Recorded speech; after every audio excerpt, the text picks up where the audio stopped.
자식 걱정을 내려놓는 순간 인생이 편해집니다. 살다 보면 우리 마음을 가장 무겁게 만드는 것이 있습니다. 돈도 아닙니다. 건강도 아닙니다. 바로 자식에 대한 걱정입니다. 자식이 잘 살고 있는지, 힘든 일은 없는지, 앞으로 어떻게 살아갈지, 그 걱정은 나이가 들수록 더 커집니다. 하지만 오늘은 조금 다른 이야기를 드리려고 합니다. 자식 걱정을 내려놓는 순간 인생이 편해지기 시작한다는 이야기입니다. 왜 자식 걱정은 끝이 없는가? 부모가 자식을 걱정하는 것은 너무나 자연스러운 일입니다. 어릴 때는 밥은 잘 먹는지 걱정하고, 학교에 가면 친구들과 잘 지내는지 걱정하고, 성인이 되면 직장은 잘 다니는지 걱정하고, 결혼하면 가정은 잘 꾸려가는지 걱정합니다. 그리고 어느 순간 깨닫습니다. 자식 걱정에는 끝이 없다는 사실을 말입니다. 한 가지 문제가 해결되면 또 다른 걱정이 생깁니다. 마치 끝이 없는 길을 걷는 것처럼 말입니다. 그런데 여기서 우리는 한 가지를 생각해 볼 필요가 있습니다. 정말 그 모든 걱정이 자식을 위한 것일까요? 아니면 내 마음이 불안해서 생기는 것일까요? 걱정의 대부분은 현실이 아니다.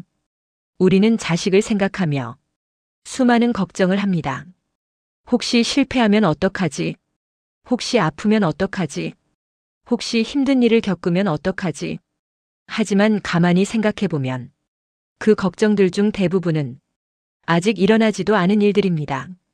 아직 오지도 않은 미래를 미리 걱정하며 지금의 마음을 괴롭히고 있는 것입니다. 불교에서는 이런 상태를 두고 이렇게 말합니다. 생각이 만들어낸 고통, 현실의 고통보다 생각이 만든 고통이 훨씬 더 크다는 뜻입니다.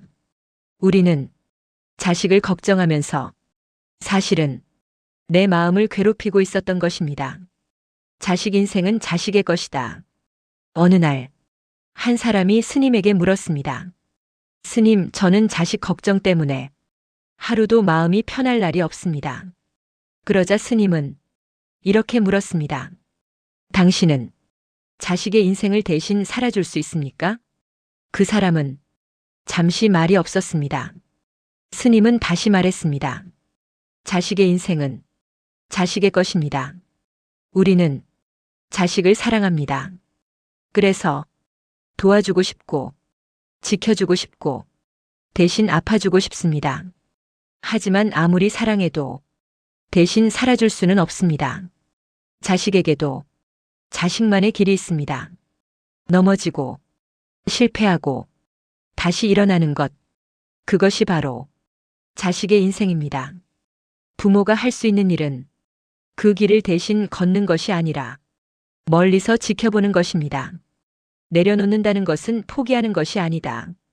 많은 사람들이 이렇게 생각합니다. 자식 걱정을 내려놓으면 무책임한 부모가 되는 것 아닌가요? 하지만 내려놓는다는 것은 포기하는 것이 아닙니다. 내려놓는다는 것은 집착을 내려놓는 것입니다. 자식을 사랑하지 않는 것이 아니라 자식을 믿는 것입니다. 내 자식은 자기 인생을 살아갈 힘이 있다. 이렇게 믿어주는 것이 진짜 사랑일지도 모릅니다. 걱정 대신 믿음을 선택하는 것, 그것이 바로 내려놓는다는 뜻입니다. 자식을 놓아줄 때 내 인생이 시작됩니다. 우리는 자식을 위해 많은 시간을 살아왔습니다.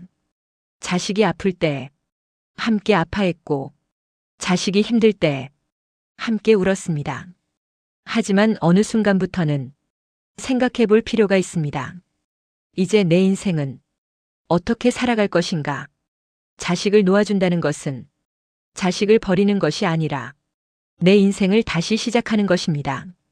자식을 향하던 마음을 이제는 내 삶으로 돌려보는 것입니다. 그 순간 마음이 조금씩 가벼워지기 시작합니다. 자식 걱정은 부모라면 누구나 하는 것입니다.